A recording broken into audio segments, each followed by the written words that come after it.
ধন্যবাদ এবং স্বাগত জানাচ্ছি আরেকটি ভিডিওতে। আজকের ভিডিওতে আমি কথা বলবো সহবাসের নিষিদ্ধ সময় ও ভুল পদ্ধতি। খুবই গুরুত্ব সহকারে আমি এই ভিডিওটি নিচ্ছি এই কারণে, কারণ আমার কাছে অনেকেই আসেন যারা প্রচুর অ্যাংজাইটিতে থাকেন, ডিপ্রেশনে থাকেন, এই সেক্সুয়াল বিষয় নিয়ে অনেক টেনশনে থাকেন, তাদের সেক্সুয়াল ডিসফাংশন হচ্ছে, অল্পতেই সে তার সেক্সুয়াল যে আর্টসটা ফুলফিল করতে পারছে না, এ নিয়ে কনফ্লিক্ট তৈরি হচ্ছে। কী কারণে?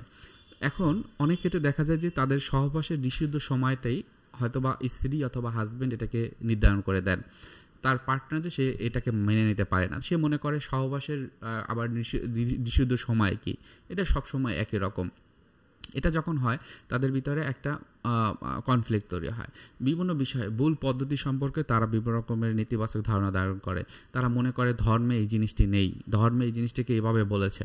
যখন এটা দোহাই দেয় তখন অন্য যে পার্টনার থাকে সে কিন্তু এটাকে খুব গভীরভাবে নেয় এবং তার ভিতরে একটা মনোকষ্ট হয়। সে হয়তো বা মনে করে যে আমি কী ধরনের আমার পার্টনার চেয়েছিলাম আর কী ধরনের পেলাম। এটাই হয় কি যে তাদের ভিতরে যে এই যে সেক্সুয়াল যে নিডটা ফুলফিল করার জন্য একজন আরেকজনের প্রতি একটা টান বা একটা কাছে আসা, সেটা কিন্তু আস্তে আস্তে দূরে সরে দেয়। সো এই জিনিসটা না করে ওপেননেস খুবই গুরুত্বপূর্ণ। আপনার কোন কোন পদ্ধতিটা ভাল লাগে, আপনি যদি মনে করেন সহবাসের নিষিদ্ধ সময় আছে, সেটি কোথায় আছে, কোথায় লেখা আছে, ধর্মীয় বিষয় যদি থাকে সেটা তো অবশ্যই ধর্মীয় বিষয়ের আলোকে করতে হয়। অনেক সময় দেখা যায় যে এটা যদি ধর্মের আলোকে না থাকে, এটা যদি থাকে সায়েন্টিফিক্যালি, তাহলে সায়েন্টিফিক যে ওয়েটা সেটা কিন্তু আমাকে অবশ্যই মানতে হবে। হ্যাঁ, তবে অনেক ক্ষেত্রে যেটা হয় যে মাসিকের সময়টাকে খুবই গুরুত্ব সহকারে হিসেবে দেখা হয়। এই সময়টায় দেখা যায় যে মেয়েদের ক্ষেত্রে খুব ভালনারেবল একটা পজিশন, বা দ্যাট মিনস হচ্ছে যে এই সময়টা তাদের একটা খারাপ সময় থাকে। অনেক সময় তাদের পেইন হয়, হ্যাঁ, তলপেটে ব্যথা হয়, বা এই সময়টা তারা খুব কষ্টে ভোগ করে অনেক সময় পেইনের কারণে। সো এই সময়টা যতটুকু সময় না করা ভালো।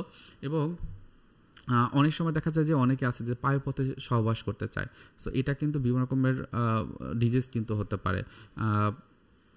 সো অবশ্যই এটা থেকে দূরে থাকা ভালো। মনে রাখবেন যে আপনার কোনো রকমের ভুল বোঝাবুঝি করে বা ভুল চিন্তা করে সেটা যদি আপনার মাথায় থাকে, তাহলে কিন্তু আপনার সাইকোলজিক্যাল প্রবলেম হবে। সেক্ষেত্রে আপনাদের ভিতরে সম্পর্কটা আস্তে আস্তে দিন দিন দূরে সরে যাবে। সেপারেশন বা ডিভোর্সের মতো ঘটনাগুলো কিন্তু আপনাদের ভিতরে হতে পারে।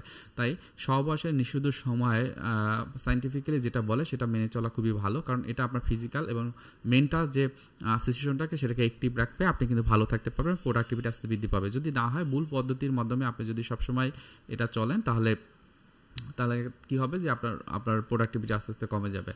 সো আজকে ভিডিও এখানে রাখছি। কারো কোনো প্রশ্ন থাকলে অবশ্যই করবেন। আপনারা হাদিস, কোরআন বা যে ধর্ম আছে সেই ধর্মগুলো পালন করতে পারেন। যদি দেখেন আপনার সাইকোলজিক্যাল বা ফিজিক্যাল কোনো প্রবলেম না হচ্ছে, তাহলে অবশ্যই আপনি করতে পারেন। এবং একটা জিনিস, হাজব্যান্ড ওয়াইফের ভিতরে সম্পর্কটা যেন সবসময় ভালো থাকে, সেটা সবসময় খেয়াল রাখবেন। আজকে ভিডিও এখানে রাখছি। ভালো থাকেন, সুস্থ থাকেন। আসসালামু আলাইকুম।